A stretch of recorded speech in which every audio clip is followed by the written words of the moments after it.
The making of a Prime Minister. मुश्किलों का अंबार है, वही तो मेरे हौसलों की मीनार है। हिंदुस्तान में दो प्रधान दो निशान नहीं चलेंगे। अगर इतनी ताकत ये पाकिस्तान के खिलाफ लगा दे तो आतंकवाद आसान हो गया। हम चुनौतियों से टकरा रहे हैं। सर्जिकल स्ट्राइक और एयर स्ट्राइक करके नए भारत के सामर्थ्य का संदेश भी दे दिया है। तुम उठो, तिरंगा लहरा दो। जननायक नरेंद्र मोदी के 20 वर्ष पुराने भाषणों पर आधारित एक बेहद लोकप्रिय कार्यक्रम। क्या कहते हैं नरेंद्र मोदी?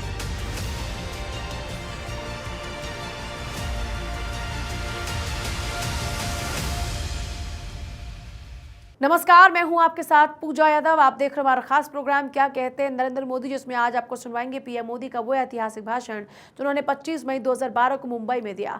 मोदी जी ने अपने भाषण में कहा, गुजरात में 10 साल में 7 साल अकाल रहता था, लेकिन आज मेरे गुजरात में अकाल का नामो निशान तक नहीं, और गुजरात हर क्षेत्र में तरक्की की नई मिसाल कायम कर रहा है। भाइयों बहनों, एक समय था गुजरात में 10 साल में 7 साल अकाल रहता था, और हमारी तो मुसीबत ऐसी थी कि काफी बड़ा हिस्सा हमारा रेगिस्तान था, और ये भी हमारी मुसीबत थी कि इधर रेगिस्तान था उधर पाकिस्तान था, और अकाल की इस अवस्था में रहने वाला गुजरात आज 10 साल हो गए। मेरे गुजरात में अकाल का नामो निशान नहीं है।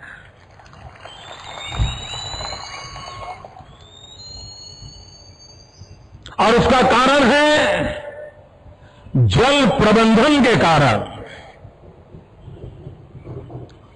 भाइयों बहनों, आज मैं विश्वास से कहता हूं, अगर आज दिल्ली में एनडीए की सरकार होती, अटल बिहारी वाजपेयी जी का नेतृत्व होता, और देश में नदियों को जोड़ने का सपना अगर वो आज कार्य चलता होता, तो मेरे महाराष्ट्र में ये अकाल की नौबत न आती। मेरे महाराष्ट्र के किसानों को ये अकाल से जूझना न पड़ता। मेरे महाराष्ट्र के किसानों को आत्महत्या की नौबत नहीं आती। अटल जी ने सपना देखा था देश की नदियों को जोड़ने का, लेकिन यूपीए की सरकार आते ही उस पूरे सपने को चूर चूर कर दिया गया, और उसी का परिणाम है कि आज हिंदुस्तान के कुछ राज्य अकाल की भयंकर विपदा से गुजर रहे हैं, और महाराष्ट्र बहुत बड़े संकट से गुजर रहा है। ये क्यों हो रहा है? और उसका कारण यही है कि दिल्ली में एक ऐसी सरकार है जिस सरकार के पास न कोई नेता है, न कोई नीति है, और न ही कोई साफ नीयत है। अगर नेता भी न हो, नीति भी न हो, और साफ नीयत भी न हो, तो देश की क्या दुर्दशा होती है वो हमारे सामने है। भाइयों बहनों, अभी प्रधानमंत्री जी ने जश्न मनाया 3 साल की उनकी सरकार का। 120 पेज का उन्होंने रिपोर्ट कार्ड दिया। भाइयों बहनों, आपने प्रधानमंत्री के मुंह से 2 बातें सुनी होगी। एक, उन्होंने कहा था कि देश में नक्सलवाद ये देश की सबसे बड़ी समस्या है। ये खुद डॉक्टर मनमोहन सिंह जी के शब्द हैं, मेरे नहीं हैं। लेकिन उनके रिपोर्ट कार्ड में उस समस्या के संबंध में उन्होंने क्या किया कितनी सफलता पाई, कहां रुके हैं, कहां अटके हैं, उसके संबंध में एक शब्द भी जिक्र नहीं किया है। प्रधानमंत्री जी, जिस बात को आप गंभीर मानते थे, 3 साल के आपके खुद के रिपोर्ट कार्ड में आप उसका जिक्र तक नहीं करते, तब देश को सवाल उठता है कि आप 3 साल का जश्न किस बात के लिए मना रहे थे। प्रधानमंत्री जी ने एक दूसरी बात कही थी। प्रधानमंत्री जी ने कहा था कि हिंदुस्तान के अंदर जो माल न्यूट्रिशन है, उस माल न्यूट्रिशन के कारण हिंदुस्तान का माथा शर्म से झुक जाता है। कुपोषण के कारण, कुपोषण की भयानकता के कारण हिंदुस्तान का माथा शर्म से झुक जाता है। ये शब्द भी डॉक्टर मनमोहन सिंह जी के हैं। मैं आज उनसे पूछना चाहता हूं कि प्रधानमंत्री जी, जिसके लिए आपका माथा शर्म से झुक जाने की वही वेदना को आपने प्रकट किया था, क्या कारण है कि 3 साल के आपके रिपोर्ट कार्ड में इस कुपोषण के लिए आपने क्या किया, क्या योजना बनाई, उस योजना का क्या लाभ हुआ, उसका जिक्र तक नहीं है। क्या कारण है, देश जानना चाहता है। प्रधानमंत्री जी कभी कभी कहते हैं कि हमारी कुछ गठबंधन की मजबूरियां हैं, गठबंधन की मजबूरियां हैं। प्रधानमंत्री जी, मैं आपको एक छोटा सवाल पूछना चाहता हूं और इस जनता की अदालत में खड़ा रह करके पूछना चाहता हूं। आपके विदेश मंत्री,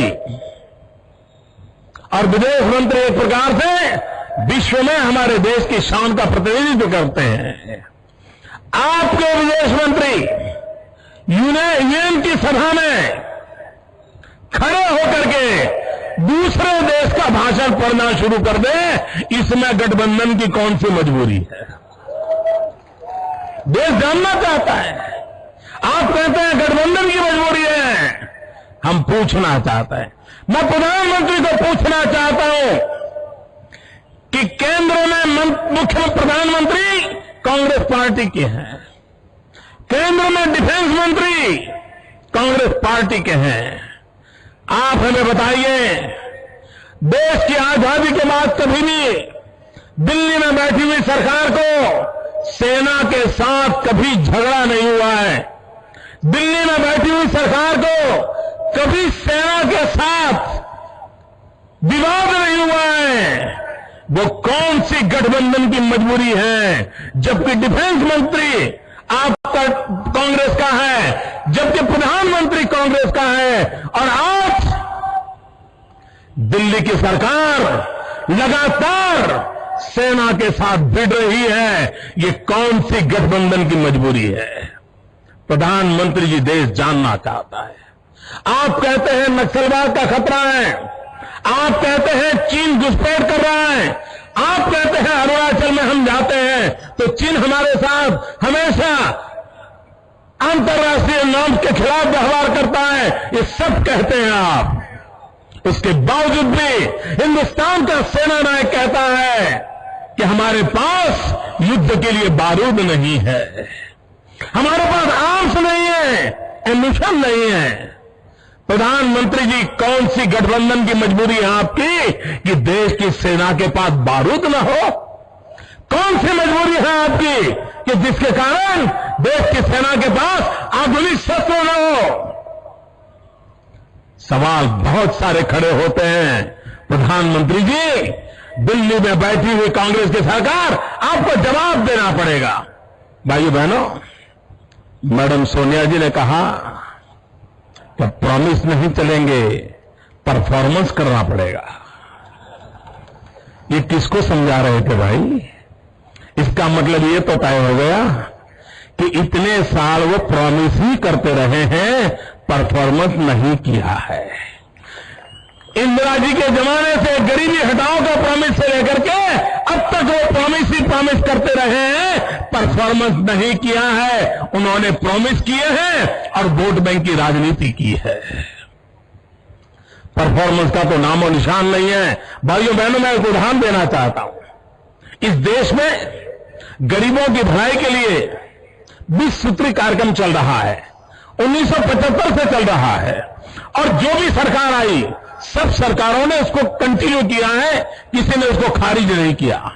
और हर 3 महीने दिल्ली की सरकार उस काम का मॉनिटरिंग करती है कि हिंदुस्तान में किस राज्य ने 20 पॉइंट प्रोग्राम के इंप्लीमेंटेशन में क्या काम किया है। भाइयों बहनों, पिछले 10 साल से मैं सरकार में हूं, मैं देखता हूं ये 20 पॉइंट प्रोग्राम इंप्लीमेंटेशन में पहले 5 राज्य जो आते हैं वो या तो भाजपा सरकारें होती हैं या एनडीए की कोई न कोई सरकार होती है। कांग्रेस की एक भी सरकार का परफॉर्मेंस पहले 5 में नहीं आता है, नहीं आता है, और गरीबों की भलाई के काम होते हैं नहीं आता है। और जब ये मैं बार बार बोलने लगा, एक बार हमारे मुख्यमंत्रियों की सभा में प्रधानमंत्री के सामने मैंने कहा कि ये आपका हालत है, तो उन्होंने क्या किया? करना तो ये चाहिए था कि कांग्रेस की सरकारों को समझाना चाहिए था कि भाई देखिए ये भाजपा वाले आगे निकल रहे हैं, तुम भी कुछ परफॉर्मेंस करो। उन्होंने वो नहीं किया। दिल्ली सरकार ने क्या किया? वो जो 3 महीने हिसाब करते थे और उसका सारा रेटिंग डिक्लेयर करते थे, उसको ही बंद कर दिया ताकि दुनिया को पता न चले कि ये प्रॉमिस वाले कौन हैं और परफॉर्मेंस वाले कौन है। ये खेल चल रहा है। भाइयों बहनों, प्रधानमंत्री ने अपने रिपोर्ट कार्ड में अचीवमेंट बताया है। अचीवमेंट कौन सा बताया? उन्होंने अचीवमेंट बताया है कि पहले हमारा कृषि विकास दर 2.25% था और अब 3.25% हो गया है, 1% बढ़ोतरी हुई है।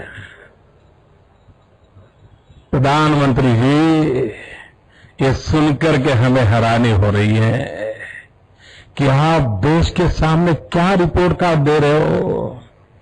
भाइयों बहनों, मेरा गुजरात जो 10 साल में 7 साल अकाल वाला गुजरात, पूरे 10 वर्ष गुजरात का एग्रीकल्चर ग्रोथ है 11%। और मेरे देश के प्रधानमंत्री हिंदुस्तान को बता रहे हैं कि हम 2.25 थे, अब 3.3 हो गए। ये हमारा बहुत बड़ा अचीवमेंट है।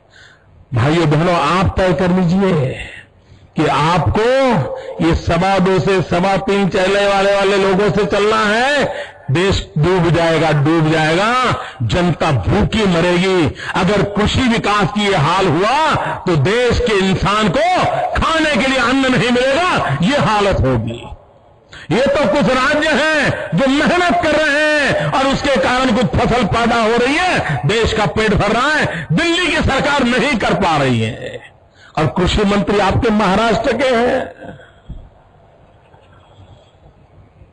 भाइयों बहनों, बिजली का क्षेत्र, ये निर्मल बाबा की सरकार,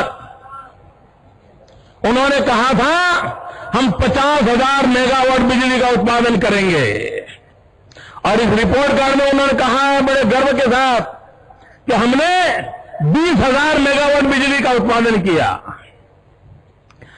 मैं जरा पूछना चाहता हूं प्रधानमंत्री जी, जरा देश के सामने सच्चाई बता दीजिए, ये 20,000 मेगावाट बिजली का उत्पादन हुआ है वो किस राज्य में हुआ है, किस राज्य की मेहनत के कारण हुआ है? और वहां पर 1% 2% भी दिल्ली का कोई हिस्सा है क्या? नहीं है मेरे भाइयों बहनों, नहीं है। ये राज्यों के पुरुषार्थ को अपने खाते में डाल रहे। The making of a Prime Minister. मुश्किलों का अंबार है, वही तो मेरे हौसलों की मीनार है। हिंदुस्तान में 2 प्रधान 2 निशान नहीं चलेंगे। अगर इतनी ताकत ये पाकिस्तान के खिलाफ लगा दे तो आतंकवाद आसमान हो गया।